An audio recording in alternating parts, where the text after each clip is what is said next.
Israeli forces have attacked Palestinian worshippers at the Aqsa Mosque compound in the occupied East Jerusalem Al-Quds during Eid al-Adha prayers.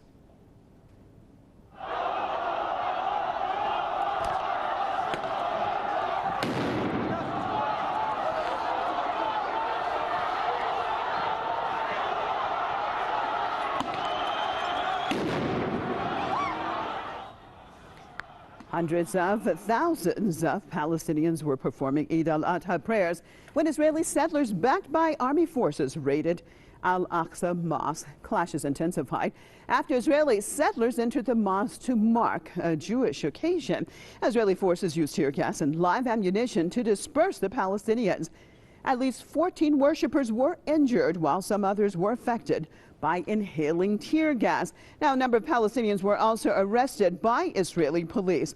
Palestine Liberation Organization has blamed the Israeli regime for provoking religious and political tensions.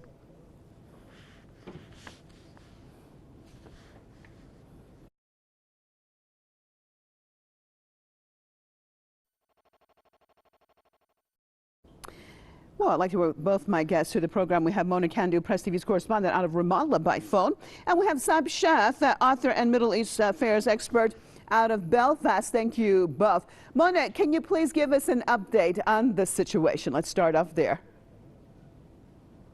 Well, as you know, today it's the first day of the Eid al-Adha, and Muslims from all around the world are celebrating this day.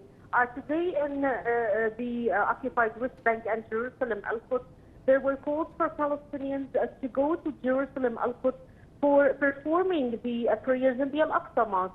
And we can say around 100,000 Palestinians succeeded to enter Jerusalem Al-Quds and the Al-Aqsa Mosque for prayers. And there were also calls from Israeli extremist groups calling for the Jewish settlers to raid the Al-Aqsa Mosque for commemorating the anniversary of the destruction of what's known as the temple. There were confrontations between the settlers and Palestinian worshippers. We are speaking about 50 Palestinians were wounded and treated in the Al-Aqsa Mosque. Over 15 others were transferred to hospitals in the holy city of Jerusalem, and there were a number of Palestinians were arrested. Clashes took place between the worshippers and the settlers, and also with the Israeli occupation forces, who tried to protect the Jewish settlers, and they put dozens of Palestinians. They locked them in one of the mosques, the Qibli mosque, for several hours.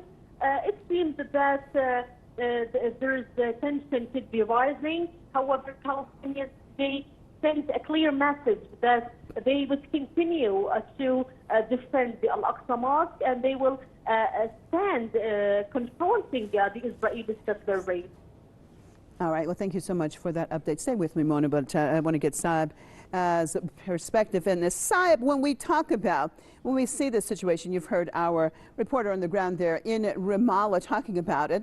Why do you think that the Israeli regime wants to exacerbate tensions, for example, on a holiday, a very special holiday, as Eid al-Adha is for Muslims? Why would they use that occasion to actually make the situation worse?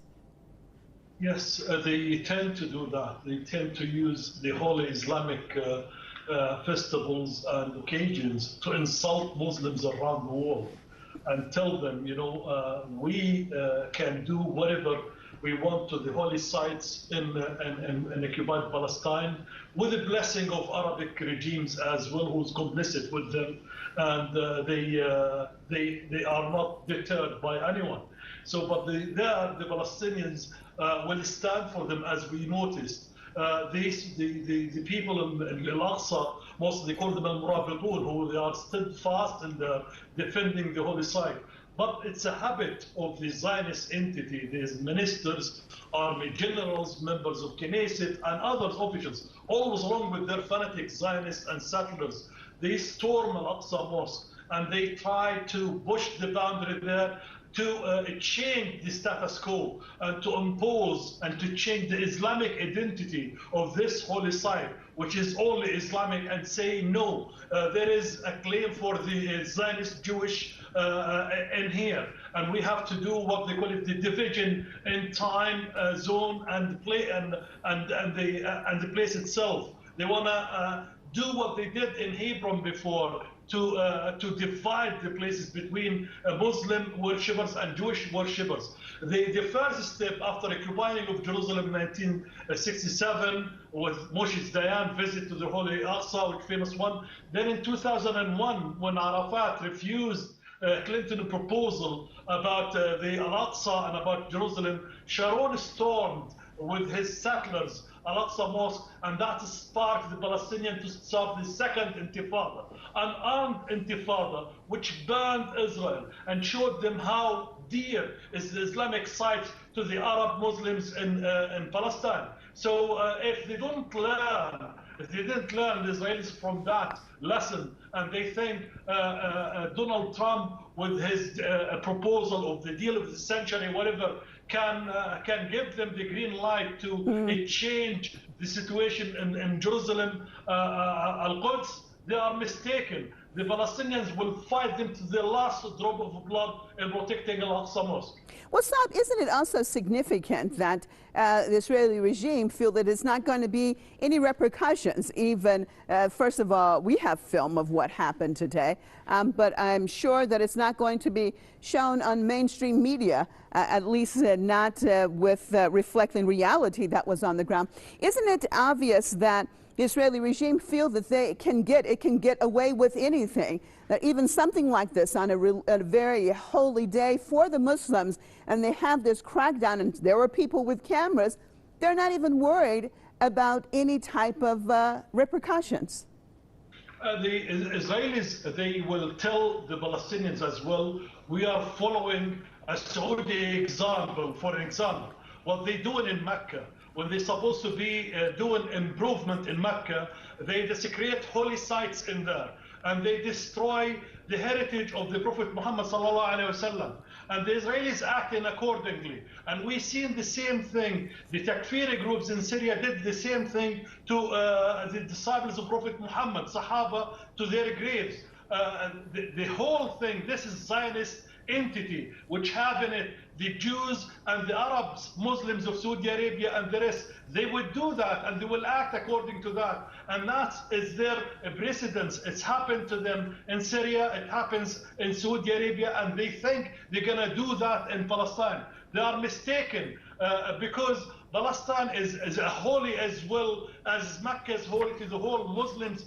Jerusalem, very dear to the masses, the Arab masses and the Muslim masses around the world. But the Israelis, they don't deter from the blockade they impose in Gaza for over 12 years now. And the attacks, the frequent attacks in Gaza, the killing of the Palestinians. This morning, they killed a young man, Marwan Khalid Nasser, in his early 20s. And yesterday they killed 4 as well near the siege of Gaza. These eating at the Palestinian youth and killing them and imposing torture. 2 million Palestinians imprisoned in Gaza. They are not allowed to travel unless some mercy comes from one side to allow a few of them. Well, Mona, just right before because we don't have that much time, but Mona, just wrapping it up with the overall reaction now after the situation, after the clampdown, as far as those who had been worshiping there, and overall their perspective, because they're constantly met type of violence, whether it's a day-to-day situation or today even in a religious place like Al-Aqsa Mosque. Tell me what keeps the people continually going back. Mona? Okay. Unfortunately, we have lost Mona Kandil, but I'd like to thank both my guests. Mona, do we have you? Okay, we've lost Mona, but I'd like to thank both my guests for being with us. Mona Kandil, Press TV's correspondent on the ground there in Ramallah and out of Belfast. Saab Shaf, author and Middle East affairs expert. And thank you, viewers, so much for staying with us on this news review.